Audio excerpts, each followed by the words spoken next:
Today is just an impulsive Saturday. Woke up this morning and decided that I wanted some wheels and tires for this truck. Now, fairly impulsive, but I have had these exact wheels in mind for a long time, and I've been passively looking for the better part of a year, and this is the best deal that I've seen come up in that better part of the year. The wheels and tires that are on it now are like 18-inch random early 2000s wheels. They really date the truck. They are on some nice Toyo 35 open countries. And the downgrade for me, if I buy these, is that these tires are 37-inch Ironmans. 37 should fit. I'm excited about the bigger tire, but the tires are not like the best. I looked them up online. I don't see terrible reviews about them. They're actually rated pretty good. They're just more of a cheaper budget tire than the Toyos.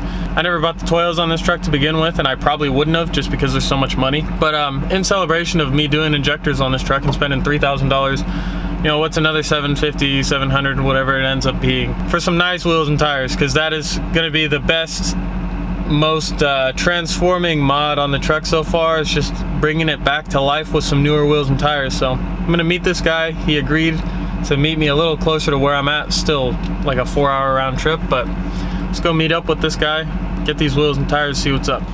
So what happens when there's one station that's about 25 cents cheaper than everywhere else in town. So I'm waiting on diesel. It's $4.89 here.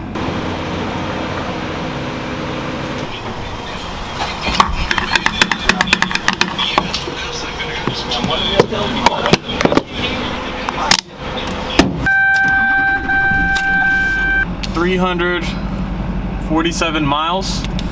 We'll get an MPG. I'm gonna reset the MPG. So we'll get an average. Now, the truck is not overwhelmingly accurate, but it does give you an idea. It's always interesting on these trips to see how much money you're actually spending. See how much the distance actually matters on these Facebook deals. So yeah, I'm gonna keep track of all this stuff, and we got a 2-hour drive.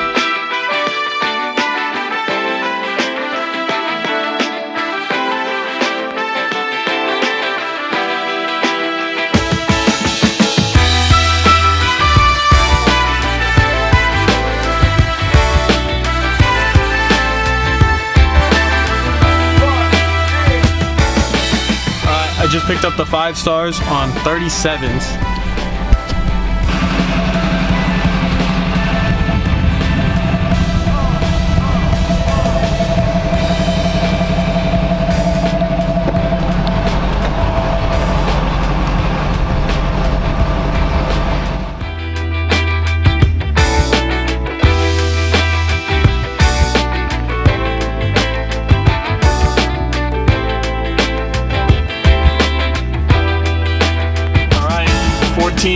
.7 miles to the gallon is our average econ, which, to be honest, is pretty good considering the steep grades up and down hills and stuff that we did today. It wasn't all highway, it was mainly mountains. So we're home now, got the wheels and tires, and I think I'm gonna unload them and clean them up.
All right, it's about 100 degrees outside and the wind is pretty bad, so I'm gonna film this part of the video from inside the cab.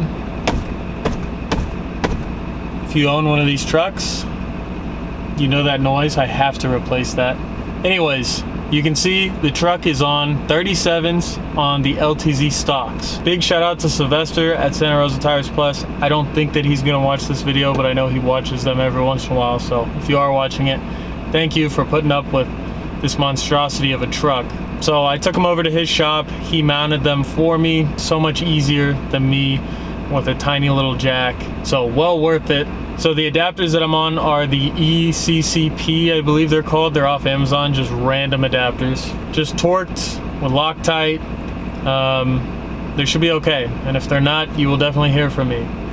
But I ran 2-inch spacers on my first pickup truck, my half-ton, for probably just over 2 years without issue. These are 2-inch adapters. Again, kind of same thing. I think they'll be fine. I run spacers on the drift car. I run them on the M3. It's nothing new to me. Of course, this is a much heavier vehicle, so with that in mind, again, just use a torque wrench and use Loctite and you should be okay. The name brand go-to highly recommended spacers from what I saw were the Bora spacers, and they were like 600 bucks. At that point, I don't know why you wouldn't just go with some other different wheels or get the re-drilled reps of these that are in the correct bolt pattern. At that point, I'm just not spending that much money on spacers, adapters, whatever.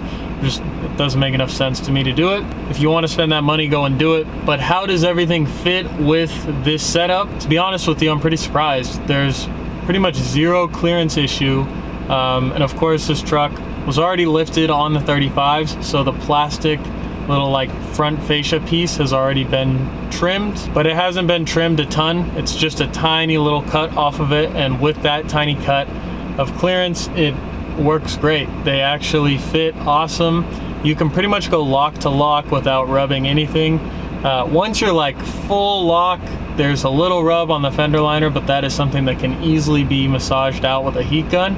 That I haven't gotten around to doing yet. The tires that are on here are the Ironmans. They're not the best tire by any means, and they do have about the same tread as the Toyo 35s that I yanked off. So I will need to get new tires at some point, but they have plenty of tread for the foreseeable future. Finally, how much did I pay? Just putting it out there, it's really not that expensive to run this setup if you find a good deal on the used wheel and tire combo. I'm a cheapskate. I don't like paying for anything full price, and if you watch this channel, you know that. But the last thing I'm gonna do is buy brand new 37-inch tires, so that is kind of what got me on this deal specifically, is that they just had tires mounted to them already, and 37-inch tires for a whole new set is roughly $2,000. And so I got the wheels and tires together for $750. The adapters were another $200, so let's call it $1,000. That is the wheel and tire setup, and whatever I end up selling the 35s and the weird the terrible early 2000s wheels for, at some point whenever those sell, hopefully I can subtract that from the amount that I am into on this setup. I spent a lot of money on this truck in the last 2 months. This truck has gotten a pretty transformative last couple months. And the only thing to really show for it is this wheel and tire setup. That is the most visual piece of anything, because the rest of it was all mechanical. So now the truck runs good, and it looks even better. If you have any other questions in regards to the setup, let me know. I'd be happy to answer it down below. I know that when I had a half-ton truck, nobody watched the videos, and then as soon as I got rid of it, they got a bunch of views. So I know some people watch this channel for the truck stuff. I like making the truck videos. I like making videos on anything, and I know these videos don't do too well, but hopefully someone is looking to do this exact setup on their truck, and they want to see what it looks like. Hopefully you guys are stoked on it like I am, and the next couple things we have to do on this truck are definitely cosmetic. Headliner needs to be done, as well as I gotta change these seats up again. I really want to put the OG seats back in, just get reupholster my seat from the seat shop. That will be hopefully the next video that I do that is cosmetic related to the truck. With all that being said, thank you so much for watching. Please like, share, subscribe, do whatever you can do to help get this video out there. It's pretty tough making YouTube videos these days to get them seen. unless I do some crazy clickbait thumbnail, which I don't know, I might have done. Maybe you're watching it because of that. All right, with that all being said, thank you so much for watching. I'll see you in the next one. Peace.